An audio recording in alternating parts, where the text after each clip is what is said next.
Hello student, good morning. Welcome online classes.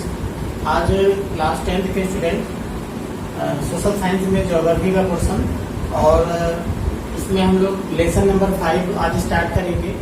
Lesson का नाम है खनिज तथा ऊर्जा संसाधन। तो खनिज और ऊर्जा संसाधन के बारे में थोड़ा सा हम लोग इस पर चर्चा करते हैं, डिस्कशन करते हैं। सबसे पहली चीज तो खनिज क्या है, ठीक है। खनिज के बारे में थोड़ा सा हम लोग देखेंगे। तो खनिज प्राकृतिक रूप से विद्यमान एक समरूप तत्व है जिसकी एक निश्चित आंतरिक संरचना होती है। यानी प्राकृतिक रूप से जो वस्तुएं मिलती हैं और उन वस्तुओं की एक आंतरिक संरचना होती है, वो सभी जो है हमारे लिए खनिज। कठोर से लेकर के और मुलायम तक की जो है बहुत सारी वस्तुएं हैं, वो खनिज के रूप में हमें पृथ्वी से प्राकृतिक रूप से निःशुल्क उपहार के रूप में हमें प्राप्त होती है।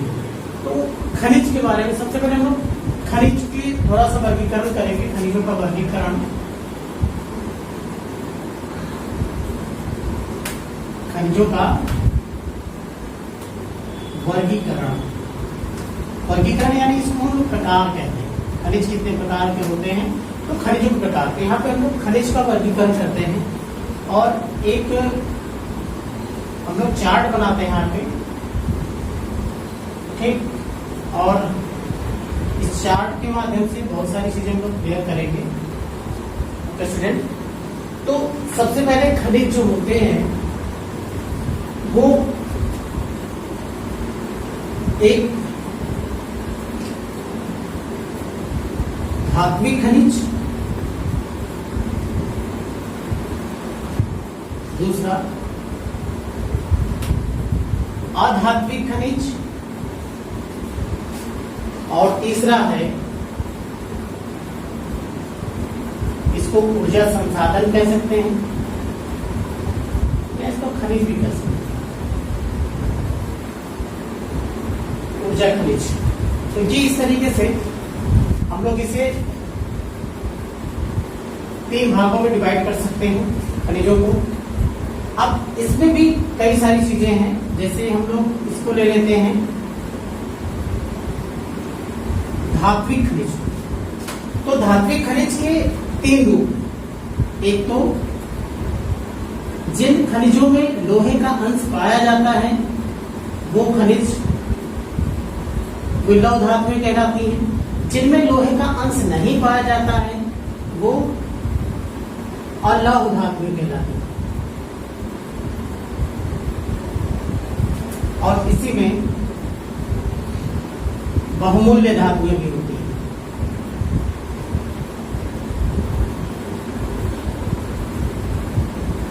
बहुमूल्य धातु। अब अधात्विक में, अधात्विक एक ही है। अब यहां पर हम लोग अलौह में देखते हैं। सबसे पहले लौह में देखते हैं कि कौन कौन सी लौह धातुएं हैं। इसमें लौह अयस्क,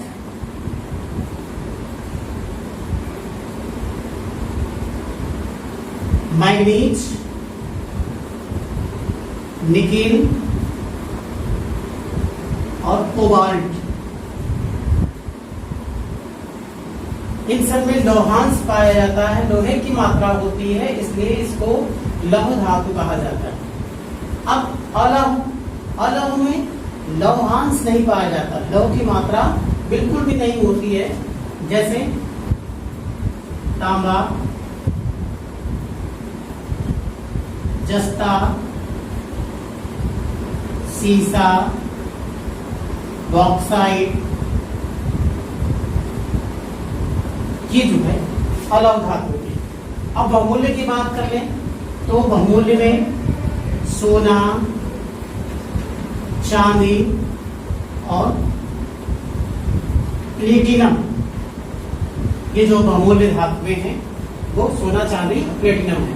इस तरीके से हम देखेंगे लौह, अलौह और बहुमूल्य धातुएं। इस तरीके से जो धात्विक खनिज है उनको 3 भागों में डिवाइड करते हैं। लौह धातु, अलौह धातु और बहुमूल्य धातुएं।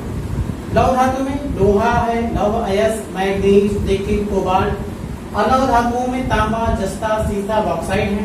बहुमूल्य धातुओं में सोना, चांदी और प्लेटिनम। अब हम लोग बात करते हैं अधात्विक खनिज की। अधात्विक खनिज में अभ्रक है, नमक, पोटास, ठीक है, सल्फर, चूना पत्थर, संगमरमर और बलुआ पत्थर।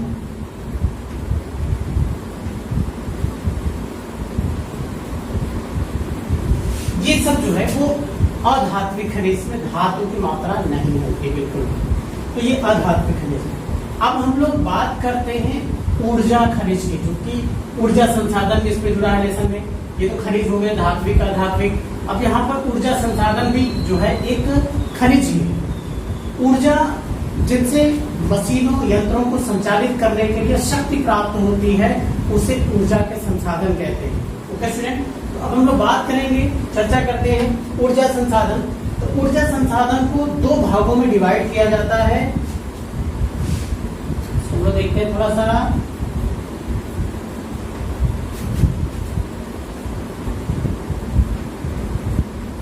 परंपरागत ऊर्जा संसाधन, परंपरागत ऊर्जा संसाधन और यहाँ पर गैर परंपरागत।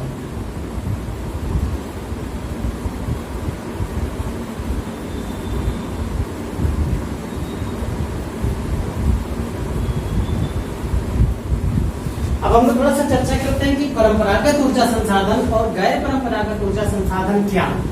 सबसे पहले परंपरागत ऊर्जा संसाधन, जिनका उपयोग हम बहुत पहले से करते चले आ रहे हैं और भविष्य में ये संसाधन समाप्त हो सकते हैं या समाप्त होने के कगार पे हैं।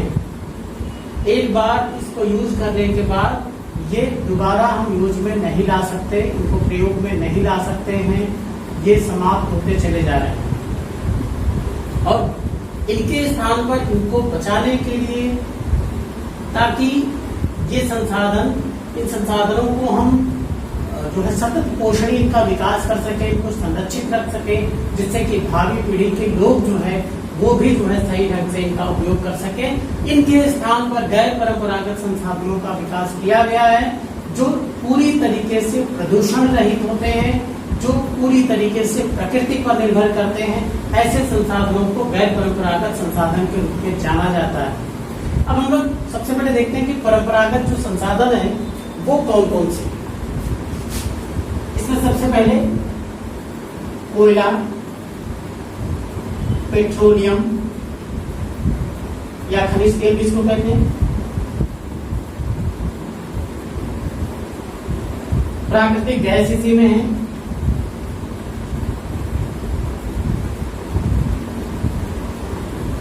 और इसी में जल विद्युत शक्ति भी है।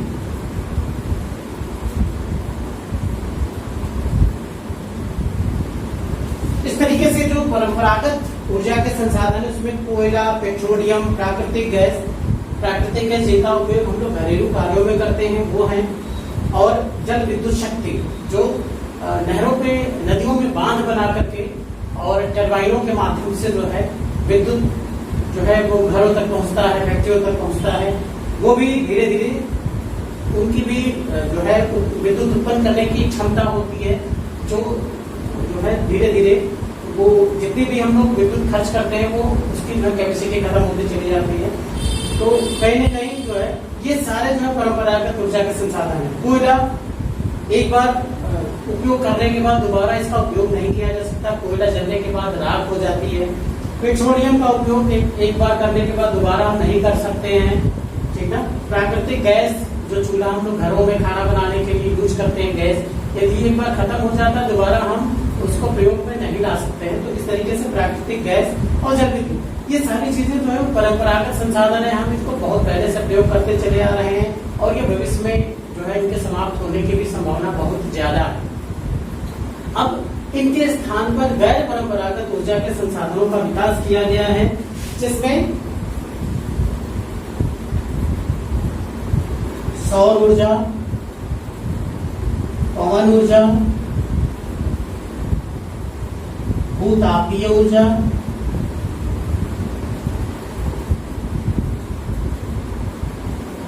ज्वारीय ऊर्जा,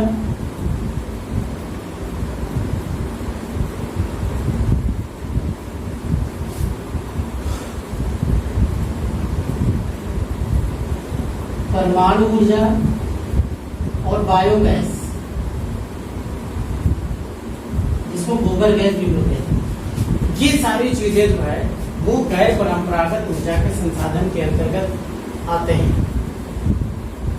गैर परंपरागत ऊर्जा के संसाधन, सौर ऊर्जा, जब तक ब्रह्मांड रहेगा, जब तक सूर्य रहेगा, तब तक हमें सौर से ऊर्जा प्राप्त होती रहेगी। और सौर ऊर्जा का उपयोग हम लोग विभिन्न कार्यों में, खाना बनाने, लाइट जलाने, है ना, हैंड पाइप को चलाने आदि के लिए उपयोग कर सकते हैं। पवन ऊर्जा का उपयोग टरबाइनों के माध्यम से यहाँ पर बिजली भी उत्पन्न की जाती है। फिर भूतापीय ऊर्जा, जो जमीन भूमि की जो ताप है, जो गर्मी है, उससे भी ऊर्जा प्राप्त की जाती है। ज्वारीय ऊर्जा, ज्वार भाटा जब उत्पन्न होते हैं तो उससे भी ऊर्जा की प्राप्ति होती है। परमाणु ऊर्जा की जो शक्ति है वो भी प्राप्त होती है। बायोगैस, जो गोबर गैस है, गोबरों का उपयोग जो है वो गैस के रूप में हम लोग कर सकते हैं, खाना बनाने के उपयोग में ला सकते हैं। तो इस तरीके से पूरा जो है वो खनिजों का वर्गीकरण आज हम लोगों ने देखा। खनिज का ये प्रकार पूरा, तो हम लोगों ने ये चार्ट के माध्यम से पूरा जो है समझने का प्रयास किया और इन सबके उदाहरण को भी हम लोगों ने यहाँ पर देखा है। ओके स्टूडेंट, तो ये आपको फिर इसको बनाना होगा और बहुत अच्छी तरीके से बनाइएगा इसको, ठीक है। Okay student.